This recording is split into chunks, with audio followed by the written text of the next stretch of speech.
Watch and burn. Hey everyone, so tonight I want to discuss The Star Chamber, starring Michael Douglas and Hal Holbrook, as well as Sharon Gless is in this too, as well as a whole slew of supporting actors who have been in so many movies. Like, it's almost like every single supporting character in this I can recall seeing in a dozen other movies. And what this movie is about a group of judges who pass additional sentences on criminals who they know are guilty, but they had to be set free due to one technicality or another. And the Star Chamber will step in and they will meet at one of their members' houses and they will lay the case out for the committee of judges who are on the Star Chamber, and they will decide if whether this person is guilty or innocent. Of course, they're always found guilty because they are. And then they send out an assassin to kill them. And Michael Douglas plays a judge who's tired of having to let bad guys go on technicalities. It starts off with a couple police officers nailing a guy who murdered and robbed a handful of old women. He shot and killed them. They found the gun in his house. They found the gun in the garbage can out front of his house, but because the gun was gained through what was considered an illegal search, the gun was thrown out, and because they didn't have a gun, they weren't able to go into his house, and everything they found inside of the house was completely removed. And so, of course, the guy gets off, and Michael Douglas is sick of this, and it goes on and on. He has a handful of more cases, including the rape, torture, and murder of, I believe, an 8-year-old boy who one of his shoes is found in the back of a van of these two pieces of shit who are driving it around, and they of course are let off too due to a technicality on behalf of the arresting officers. And Michael Douglas gets sick of it. All the while he is friends with Hal Holbrook, who is on this or part of the Star Committee, and he eventually initiates him in.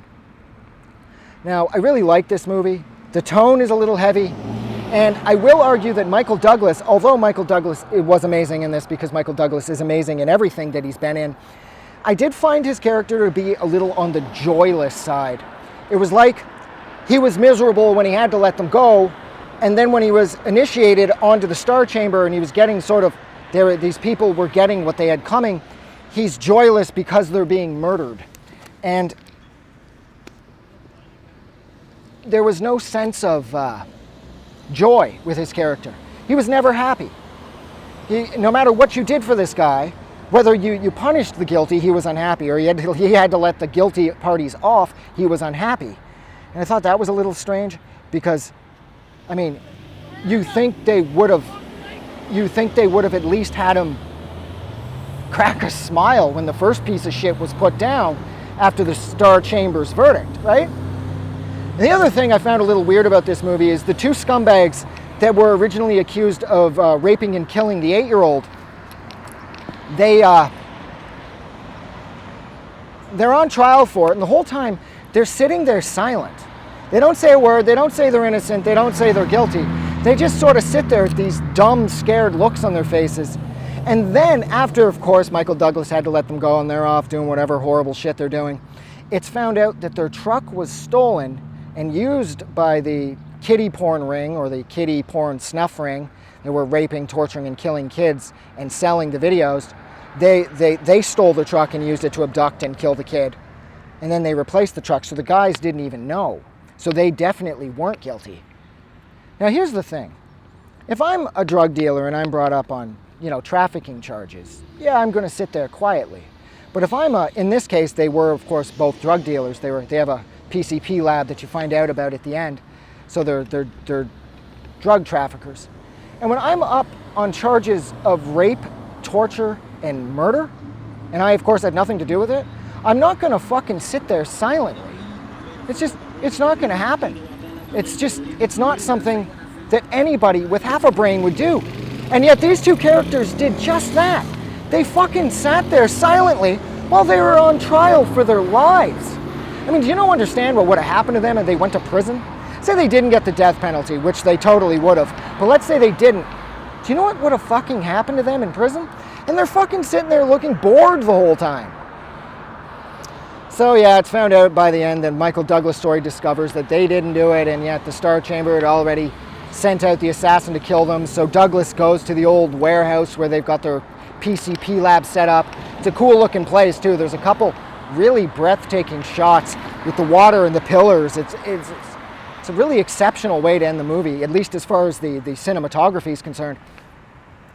And then the assassin shows up, and then the good cop, who sort of Douglas was working with, kind of, he kills the assassin just in time, and before he kills Michael Douglas. And the movie ends with Michael Douglas having bugged the Star Chamber's offices, well, in the one, whoever the judge's house is that they're in. Michael Douglas has bugged it, and he's sitting outside in the cop's car with him, and that's how the movie ends. And I guess it's suggesting that they're going to bring the Star Chamber down. I mean, I really like this movie. I've watched this movie dozens of times over the years. I saw it for the first time on TV back when I was a kid. And there's something really heavy and really daunting about the tone. And the acting is so serious, and it's so deadpan, and it's so spot on. Everybody in this kind of like brought their A game to it. And I completely believe that they are who they are portraying themselves to be. But other than those couple of problems, I love this movie. I've always loved this movie. And I've been rambling for a little over 6 minutes. So I am going to stop. So thank you so much for hanging out with me for a little over 6 minutes while I discuss The Star Chamber. I believe this movie came out back in '83, but I might be wrong. Even if I am wrong, I'm not wrong about thanking you for hanging out with me for the entire thing. I really appreciate it. And like always, don't forget to do something nice for someone. I'm going to go. Have a good night. I just wanted to say thank you for making it through the entire video. I really appreciate it. And I'm going to remind everyone one more time, even though I've probably already done this in the video that you just watched, to please click the like button as well as the subscribe button, because it helps this channel grow. And thank you for hitting like and subscribe. And we will see you guys really soon.